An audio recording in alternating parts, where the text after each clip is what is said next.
Good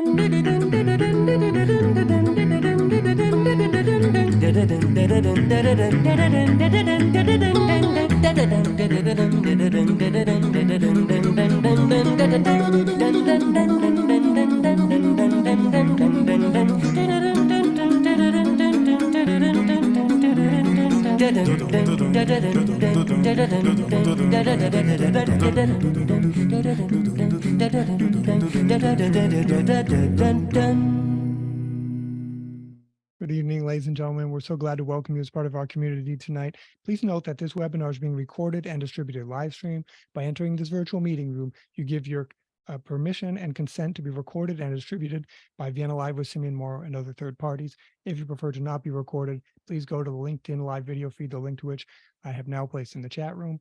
This show thrives on participant contributions, and all participants are encouraged to actively participate in this webinar by asking questions and making comments. To do so, please either write in the chat room, turn on your microphone to say hi, or turn on your microphone to say hi, and we'll be delighted to hear your perspective. Tonight, our featured guest is Kenneth Wilson, who is a singer and actor under the stage name Kaedon Gray, and is an arts administrator at the Community Music Center of Boston.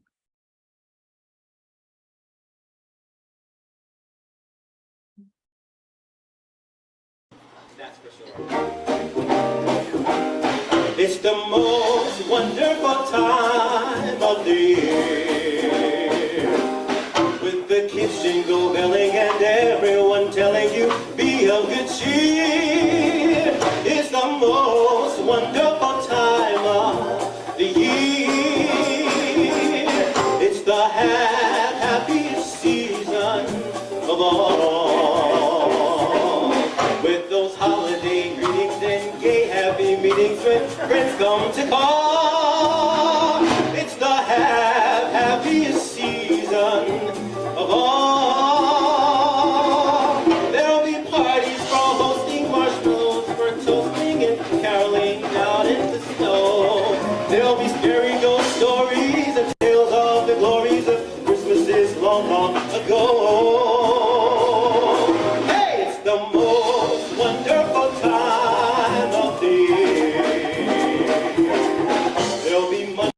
Fantastic. Welcome, Kenneth. Thank you so much, Simeon. It's a real pleasure to be here. Kenneth, so tell us a little bit about yourself and how you got into acting and singing. Well, I'm originally from North Carolina, and I really wasn't doing a lot of singing there. It was really only when I came to Boston that I got connected with really the singing industry, the music industry. And I think, if I remember correctly, musical theater was the first thing I kind of got into music-wise. My current partner and I became friends, and he was attending Longy as an opera student and whatever. And he saw me and said, you know what, I can help you get into music. You should be singing. First date, he said, you should be singing. I was like, how do you know this? I didn't even tell you about any of my musical ability or desire, but he's just talking to you. I hear your voice. You should be singing. And here I am. Wow. And so what happened then after he started giving you lessons or? No, I think it was just, I never had anybody really say that to me with so much determination and conviction outside of my family, you know, and because sometimes your family can tell you stuff like, oh, you're so good. But when you hear other people outside of that say it, you may start to believe it. And honestly, within a week of him saying that to me, I had just started looking for audition notices, and I found something and booked it. He didn't even hold my hand. He didn't even go with me to the audition. He just said, you can do it. And I started trying it, and I booked my first gig on the Spirit of Boston. Wow. Okay. So, wow. So it was quite natural. You'd been doing, it was. Imagine. No, it was. Yes, it was quite natural.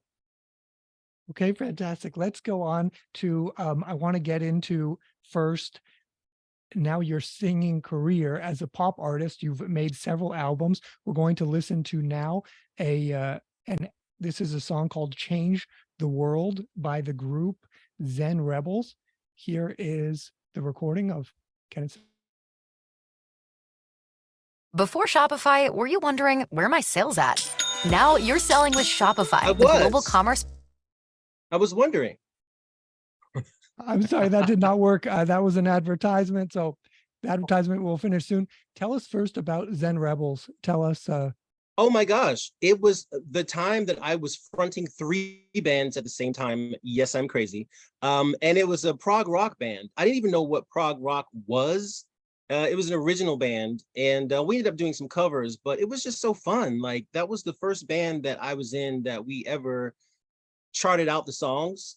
Like, we walk into rehearsal and there'd be the whiteboard, and then you have like the movements of the piece, and it's just basically pop rock music. But I'm like, wow, I've never had a rehearsal where we're this professional and this sort of like on top of looking through what we're doing. I mean, because in the other bands, we don't have sheet music. We didn't have one in this one either, but we're not, it's all in our heads. We kind of just go, oh, that's that key, that's this thing. But oh my gosh, Zen Rebels was so fun to be with all the way up until I got kicked out. Got kicked out? It's rock and roll stuff. I mean, when I meet people and they're still in a band, I'm like, oh, how did that work? No, there were no tempers that flared up, and I mean, I was a little young then, I guess, in my mind. I'm a little more even-tempered now, a little less. I wouldn't say diva-ish. I was not a diva, but just learning how to balance different personalities in the band and sticking with it, because we were working really hard. And some of the gigs that we had with Zen Rebels, I was like, ew, this bar, I'm not feeling it tonight, or the love that we're not getting from people, or I don't know, just like, you gotta work through that stuff. Everybody's not gonna love you. There's one lady was walking out of the bar one night. She was a little tipsy, but she was kind of heckling us. You don't want to do that when I have a microphone, because I heckle back. So, but again, I think that was the evening that they decided they were going to let me go, because I went out into the parking lot and had like had a breakdown. Like, I can't do this anymore. And they're like, what are you talking about? Go through these bars. Wow. So it's tough out there. And you make me think of even the Beatles. They didn't stay together for so long. So it must be a huge challenge. Let's listen to what we have right now. The great stuff that we do have here.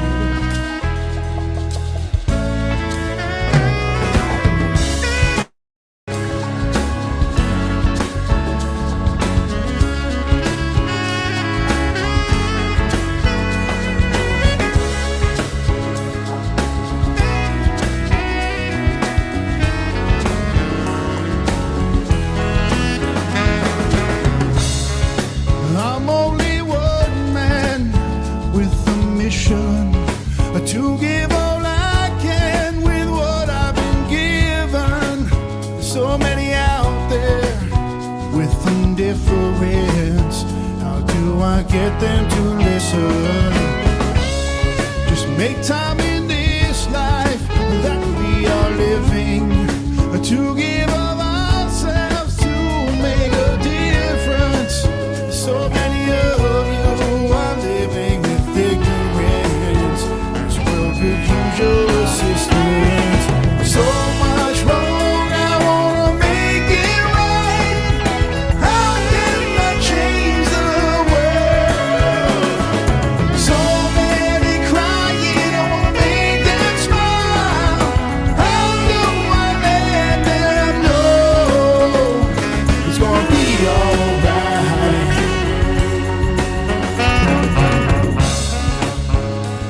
Fantastic. So tell us, Kenneth, a little bit about being in a band. As you said, it's not easy. How do you put this all together, make such a fantastic recording? How does that all happen? Well, I have to say, I was very shocked at the sound, because that's not my voice. That is actually the bassist. So there's a version where I do the song, and apparently that's not the one they put on the site. That's interesting. So how do you put these bands together? Well, see, they had been together for quite a while. They'd had some success, and I think they were just looking, they hadn't ever really found the front man that they wanted. And because the bassist can sing, he sings very well. He does beautiful harmonies, beautiful man. That's the person who's singing. The drummer can actually sing well, but he's like, I don't want to be singing and drumming. We want someone dedicated to the front. And that's when I saw the listing and I responded, and we kind of did well for, I think, a year. But again, this was during the time when I was fronting 2 other bands at the same time. Off the Hook, which is predominantly like a 9-piece horn band, and The Breakfast Project, which was the band that I named, and it was a pop band. And yeah, we just did a lot of mashups, eventually wrote music, but we started as a band that did covers. And the thing that made me so happy about The Breakfast Project, and which made it my favorite band of all, was that we would just try anything. You know, I was the oldest person in the group, and this was before people got married and started having kids, because that was also stopped us from making music after that. But we would just do anything. We would do anything. You could take any song and mash it together, and we would say, yeah, do it. And that's so freeing. And again, that's why I'm a singer. I mean, I have the talent and skill for singing, but aside from that, why do I keep doing it? Is to just be free, just to be able to create. We all love to dance. We all love to sing, whether we can or not. It's that thing that, you know, even with opera, you may not understand the language, but you're like, I'm feeling that. Vivaldi got me. I love it, you know, or whatever, or Prokofiev, or whatever it is. You just have this connection to it. And yeah, I mean, I just left a band recently that was fun, but I left because someone continued to say that we couldn't do things. Like just making simple transitions from one song to another. Well, you know, you can't do that because this song is that and this song is that. You can do whatever. Oh, look at that picture, those babies. The Breakfast Project. Fantastic. Me being the oldest one. Look at that. And so tell us about being the lead. What does that mean when you're the lead singer, when you're the front man of the band? I mean, you clearly, you look fantastic. And as we can tell, you know, you are the guiding light here. What's that mean exactly? It really means that I'm the one who's doing a lot of I'm singing lead mostly, of course. Like the first thing is that I'm singing lead, but the responsibility of that is that I talk during the show and I have to say the right things. I've got to talk in the right pitch because the microphone is equalized to hear things up here. So my feedback is when I'm just talking like this in the microphone, it doesn't. So I got to learn all those things. I got to learn how to promote the next thing, say what we're doing now, give brief overview. It's like being a talk show host. I mean, in between songs. And I'm also doing stand-up comedy in the middle of these song transitions and that sort of thing. So it's a lot of responsibility. I'm the captain of the ship, if you will. Yeah. And so that's amazing. I mean, that is a lot of stress. I mean, so and as you said, you're talking to everybody. You're really the person. You're the glue in between the songs. You're telling everyone what's happening. You're making them laugh. You're the other band members. They're just playing music, right? But you are really doing all this stuff, and we're working together. Yeah. Wow. We're working together. Okay, so before we go on to the music theater part, let's listen to one more song, please. This is again. I hope it's my voice on this one this time. I should have checked that. I'm sure it is. Here it is.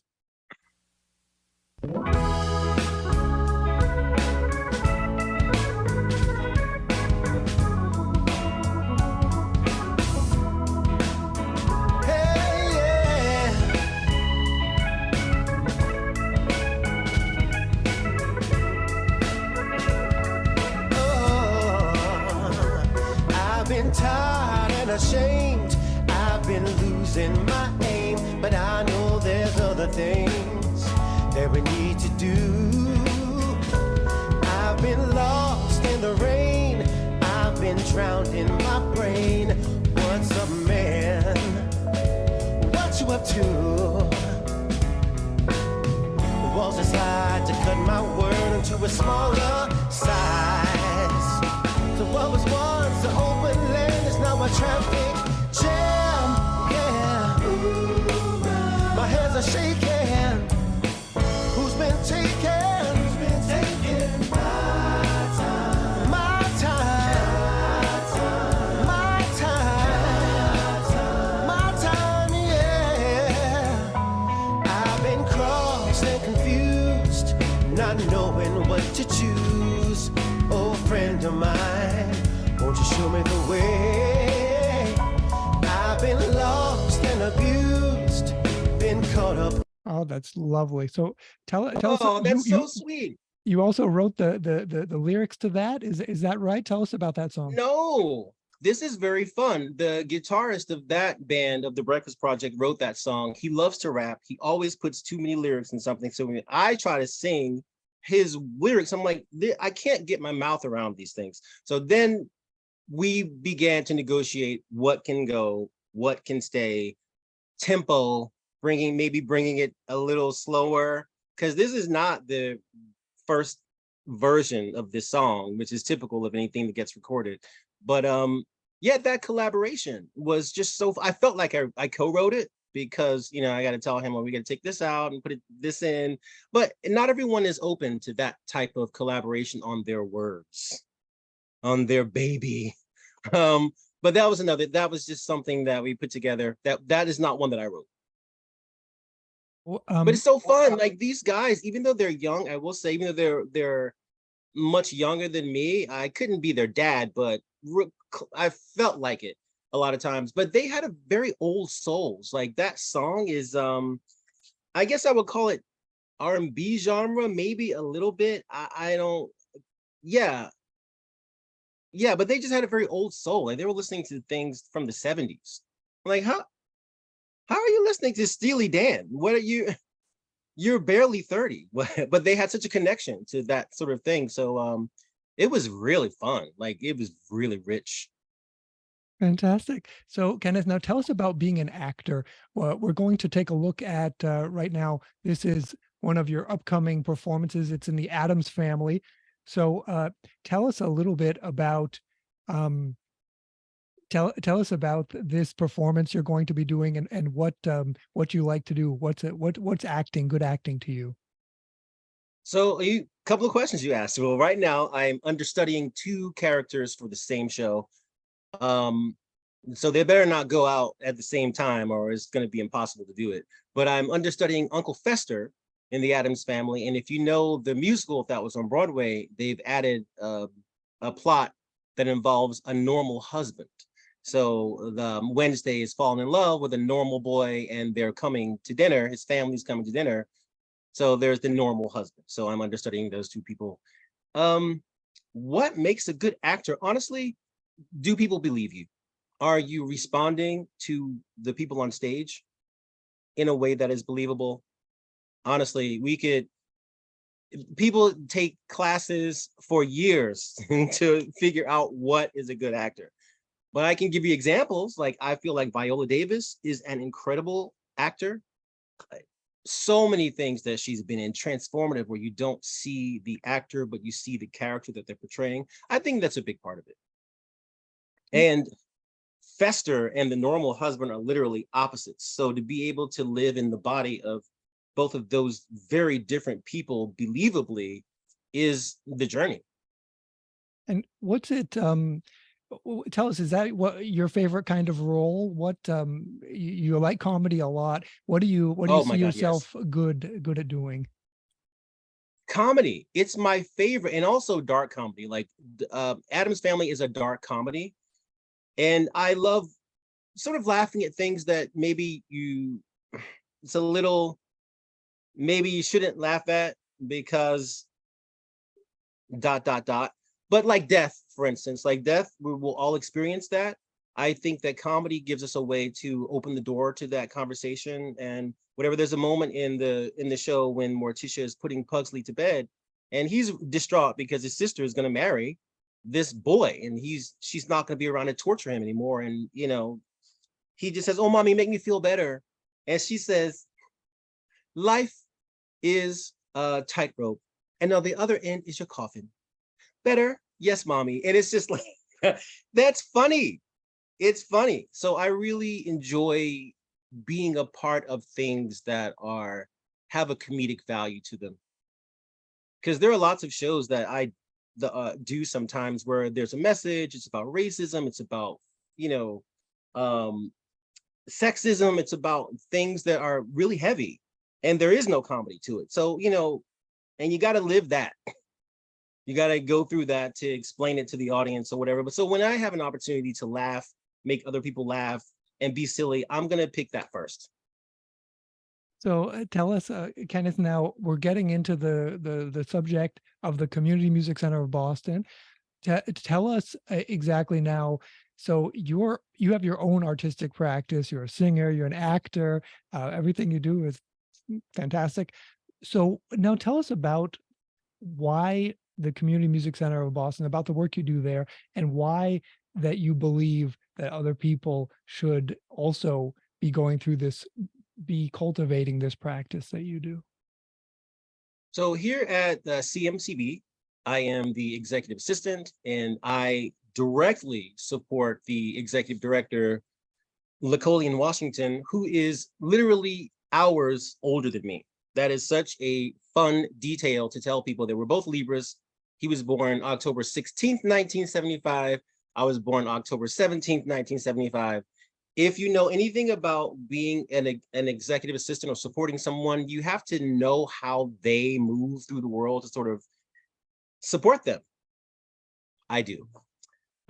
But I feel like, you know, our mission here at CMCB really is about equity. Yes, it's a music school. So yes, music is first, music education, music performance, all of those things. But wrapped up in diversity, equity, making it so that whoever wants to make music can do it in a way that they can be seen, they can represent their culture, play music from their culture without having to first learn all of the European stuff or circle of fifths or whatever. It's learner-centered in a way that whatever your life can make time for, whatever your mind can make time for, whatever ability you have or don't have, we have music therapy.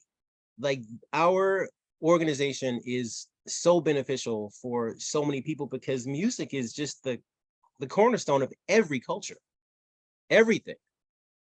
So Kenneth, so your experience, as we said at the beginning, you weren't trained as a musician. You had the support of your partner who said, you need to be singing. And you said, yeah, okay, I'll get into it. So tell us, how is that different than for students who come to the Community Music Center of Boston? How is that different than if they go to a normal conservatory, as you said? Well, if they go to a normal conservatory, I never use the word normal. It's being a part of the Addams family that's got me using that word because it's so dangerous. But you're right. Going to a conservatory, you're going to learn how to read music. You're going to get a proficiency in your instrument where you're virtuosic in that way. When I don't play an instrument, my singing technique is terrible, and my partner is a Berkeley vocal teacher. So I have in my home someone who can help me if I want to, but it's just different. You know, Aretha Franklin, yes, I'm going to compare myself to Aretha. We like ourselves, don't we? But Aretha didn't read music either. And, you know, and for her to be like in her 40s or 50s to say, you know, I want to better myself as a musician, I want to go to school for music, people were floored. They're like, what are you going to learn? But again, there's always something to learn. If she were to go to a conservatory, they would, I don't know if she would like it though, because conservatories are very rigid and they get a lot of flack for the rigidity. I mean, there is a certain thing about discipline. You have to be disciplined, which I am not a disciplined person. Oh my God. I struggle with that. I struggle with discipline, but you know, you would definitely be disciplined, but you'd also be rigid. You would have to go through all the European classical artists first, and then you have to give papers on and research and that sort of thing.